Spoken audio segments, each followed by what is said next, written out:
The 25th of June, 1876, Little Bighorn. Custer's 210 men are wiped out in a brutal clash. Chief Gall, a Lakota leader, said, "We cut and shot them all to pieces." No survivors. Yet, years later, 70 men claimed they cheated death. One swore he galloped through a hail of arrows, bloodied and clinging to his horse. Another left the trail 60 miles away, his gear beside a dead mount. Did anyone really escape Custer's fate? Whose stories hold up? So, how did we get to this point, where a battle leaves 70 men claiming they outlived Custer's last stand? Let's set the stage. On the 25th of June, 1876, the Little Bighorn Valley in Montana became a killing ground. Lieutenant Colonel George A. Custer led about 210 men from the 7th Cavalry into a fight they couldn't win. Facing them were thousands of Lakota, Cheyenne, and Arapaho warriors fighting to protect their way of life. By the next day, Custer's entire battalion was dead, their bodies left under the blistering sun. But here's the thing. Only about 1 in 4 of those 210 corpses was ever identified. The rest? Too mangled, too decomposed to name. That gap sparked wild stories. In the years that followed, dozens of men, some seeking fame, others chasing a paycheck or just lost in their own heads, swore they were the one who got away. This wasn't just a random skirmish either. The battle was a flashpoint in the Great Sioux War of 1876, kicked off when the U.S. government pushed native tribes to give up the Black Hills after gold was found there. The stakes were sky high, and the fallout left room for myths to grow. So, who's telling the truth? Let's dig into the evidence, from a horse that survived to bodies found miles away, and see if anyone really made it out alive. With so many men claiming they escaped the Little Bighorn slaughter, one survivor stands above the rest, and it's not even human.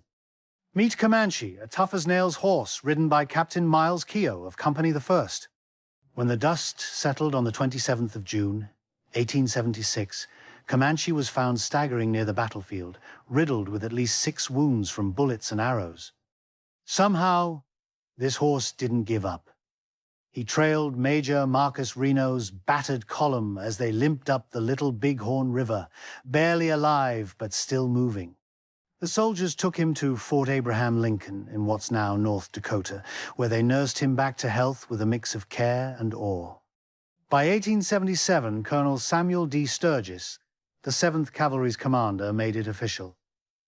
Comanche was retired, declared the regiment's mascot, and never to be saddled or worked again. He lived out his days as a living symbol of survival, munching oats and wandering the fort until he died in 1891.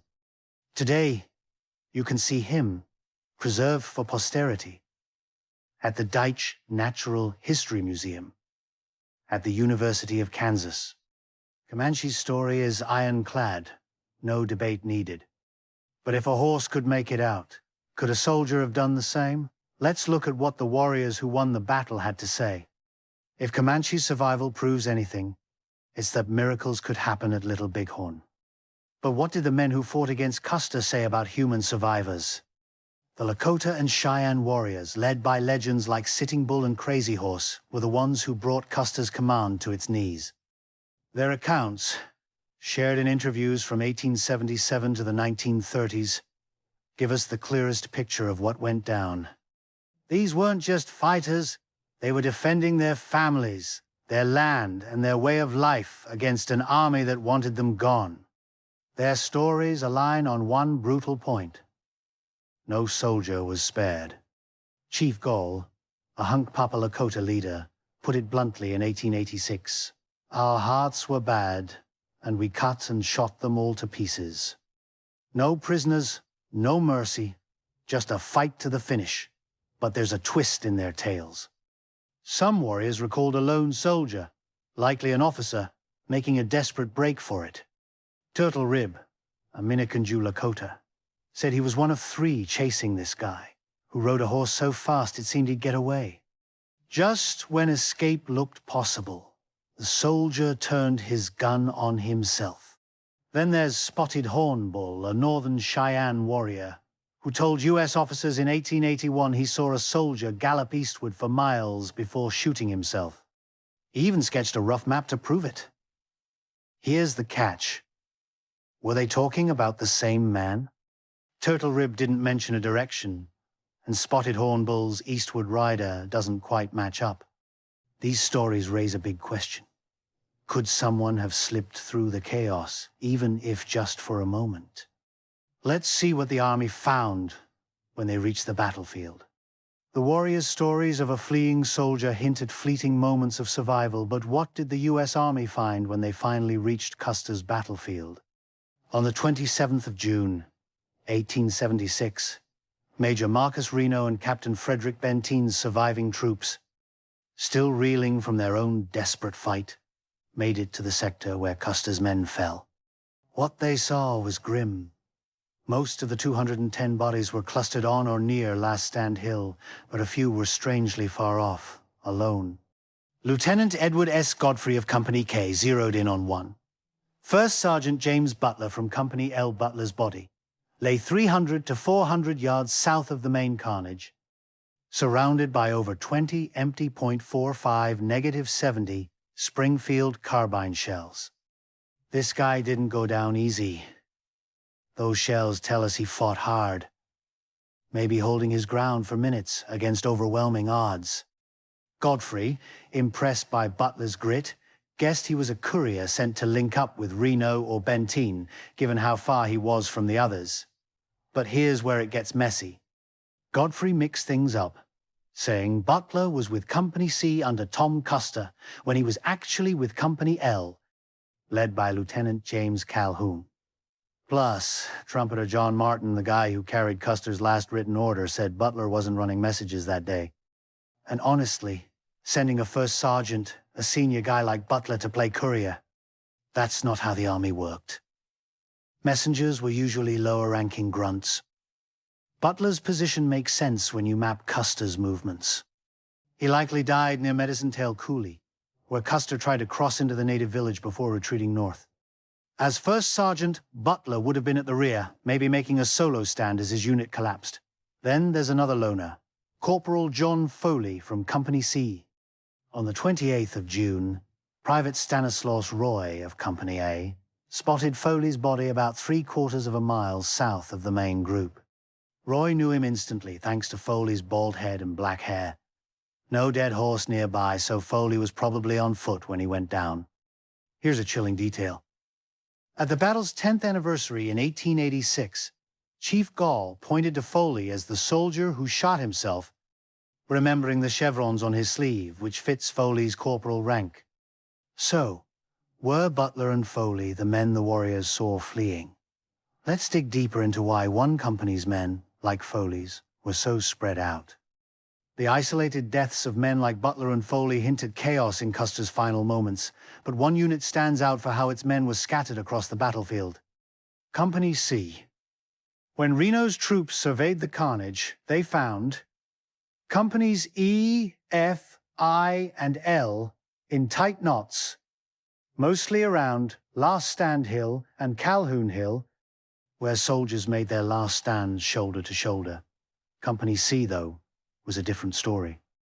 Its men were spread out, their bodies dotting the landscape in ways that puzzle historians to this day. Let's break it down. Company C's commander, Captain Tom Custer, was found on Last Stand Hill, right near his brother George. But Tom likely wasn't leading the company that day. Evidence suggests he was acting as an aide to George, leaving 2nd Lieutenant Henry M. Harrington in charge. Here's the kicker. Harrington's body was never found. He's one of at least 40 corpses from Custer's 210 men that couldn't be identified, either due to mutilation or the summer heat that left bodies unrecognizable by the 27th of June. Without Harrington's body, we're left guessing about his role in the company's fate. Then there's First Sergeant Edwin Bobo, Company C's senior enlisted man, found near Captain Miles Keogh's body on Calhoun Hill, not far from Last Stand Hill. Other Company C privates were confirmed among the dead on Last Stand Hill itself, mixed in with the main cluster. But 2 sergeants from Company C, including Corporal John Foley, turned up way south of these spots, closer to Medicine Tail Coulee. This spread suggests Company C didn't go down in one place. Maybe they broke apart during a frantic retreat as Custer's plan to charge the village fell apart. Or perhaps Custer sent them on a separate maneuver, like a flank attack that left them exposed. The scattered remains point to a unit caught in disarray, fighting in pockets as the Lakota and Cheyenne closed in. Could this chaos explain how some men, like Foley, ended up so far from the rest? And what about the claims of a soldier who said he rode out of this mess alive? Let's meet one of those storytellers next. Company C's scattered remains paint a picture of chaos, but could someone have actually escaped that deadly battlefield? Enter Frank Finckle, a 67-year-old retired farmer who in 1921 dropped a bombshell in the Walla Walla Bulletin. He claimed he survived Little Bighorn fighting under the name Frank Hall after enlisting on a dare in 1874. His story is wild. Finckle said he was in the thick of the battle when a bullet hit his foot, another grazed his hip, and a third smashed his Springfield carbine to pieces. As he reeled from the pain, his horse took off, bolting through a swarm of Lakota and Cheyenne warriors. For 3 days, Finckle drifted in and out of consciousness, his horse carrying him across the Montana wilderness. He woke up in a cabin, saved by 2 mystery men who patched him up. By the 18th of November, '76, he made it to Fort Benton, Montana, but never got discharge papers. Why? He thought his entire unit was wiped out, and just let the Army list Frank Hall as dead. It's a gripping tale, and some details seem to check out. Finckle knew the local terrain, naming streams like Rosebud Creek and Tulloch's Creek with eerie accuracy. There's also that dead cavalry horse found at Rosebud Creek's mouth in the 18th of August, '76, which could back up an escape story. Plus, his name sounds a lot like Sergeant August Finckle from Company C, making some wonder if they're the same guy. But hold on, there's plenty that doesn't add up. Finckle swore he enlisted as Frank Hall, not August Finckle, who'd been with the 7th Cavalry since 1872. Multiple survivors confirmed August Finckle's body was found on a ridge later named Finley Finckle after him. Army records? They've got no trace of a Frank Hall in 1876. Finckle's story also feels like it was ripped from newspaper headlines of the time, lacking the specific details you'd expect from someone who was there.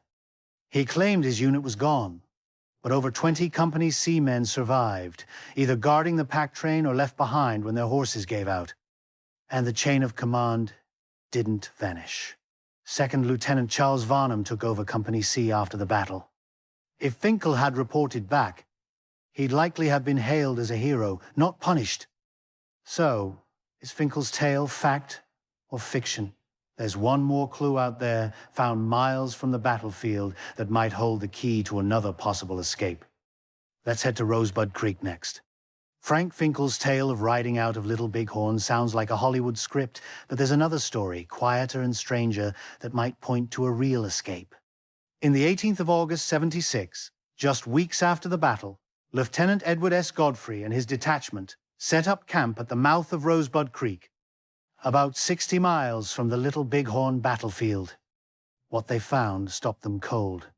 A cavalry horse, shot clean through the head, lying next to a Springfield carbine and a canvas oat sack, the kind only the 7th Cavalry used for carrying feed on the march. This wasn't some random find-it, screamed Little Bighorn. Other soldiers added chilling details. Private Ferdinand Widmeyer from Company M saw the rider's body nearby. His clothes rotted to rags, suggesting he'd been dead for weeks, maybe since the battle. Private George Glenn of Company H spotted a white wool hat with crossed sabers and a small C insignia, the exact headgear Company C soldiers wore. Then came the clincher. Sergeant Daniel Canepi, a Company C man who'd survived by guarding the pack train, recognized that hat. It belonged to Private Nathan Short, a 22-year-old trooper last seen riding with Custer's battalion. Even more telling, Short's roster number was engraved on gear found at the site, tying him to this lonely scene. So, what happened? Did Short break free from the massacre? riding 60 miles only to die later, maybe from wounds or even by his own hand? Like the fleeing soldier the warriors described. The evidence points to a desperate flight, but no one knows how it ended. Today, a small stone memorial sits along State Highway 447, where Rosebud Creek meets the Yellowstone River, marking where Short's body was found and buried. This eerie discovery raises bigger questions about who else might have slipped away, even briefly. Let's pull it all together and figure out what these clues really mean. Nathan Short's gear at Rosebud Creek is a haunting clue, but what does it all add up to? To make sense of these survivor stories, let's ground ourselves in the bigger picture. Custer's battalion wasn't out there alone. They were part of a three-pronged U.S. campaign led by General Alfred Terry in 1876, designed to round up the Lakota, Cheyenne, and Arapaho and force them onto reservations. The plan backfired spectacularly at Little Bighorn, where Custer's 210 men, plus about 58 others like scouts and civilians, met their end. In total, 268 U.S. personnel died, including 31 officers and 237 enlisted men. The native forces, fighting for their survival, lost an estimated 55 to 60 warriors, based on interviews collected between 1876 and 1890. Meanwhile, the rest of the 7th Cavalry, about 400 men under Major Reno and Captain Benteen, survived their own brutal siege and limped back to Fort Abraham Lincoln by early July. That's the hard data, but it's the gaps in the story that keep us guessing. Let's weigh the survivor claims. First, Sergeant James Butler found 400 yards south with a pile of empty shells. He wasn't a courier, despite what Lieutenant Godfrey thought. More likely, as Company L's first sergeant, he was anchoring the rear when Custer's men retreated from Medicine Tail Coulee, fighting to his last bullet. Then there's Corporal John Foley, 3/4 of a mile from the main group. Chief Gall's 1886 account, pointing to a soldier with chevrons who shot himself, lines up with Foley's rank and location. Suicide wasn't common in 19th century battles, but under that kind of pressure, it's not unthinkable. Private Nathan Short's case is the strangest. His hat and gear, found 60 miles away at Rosebud Creek, suggest he broke free, maybe riding through the chaos only to die later, possibly from wounds or despair. Frank Finckle, though? His 1921 story falls apart. No record of a Frank Hall, no unique details, and Company C wasn't wiped out, as he claimed. It smells like a tall tale, spun from newspaper clippings and the battle's legend. So, where does this leave us? Plenty of questions still nag. With 40 unidentified bodies, could other soldiers have slipped away, only to perish in the wilderness? Are there native or army reports, buried in archives, that hint at more escapees? And why was Company C so spread out, unlike the tight clusters of other units? Was it a botched maneuver, or just the fog of war? The truth about Little Bighorn survivors might never be fully pinned down. But the clues we have, from a horse named Comanche to a hat on a creek bank, keep the mystery alive.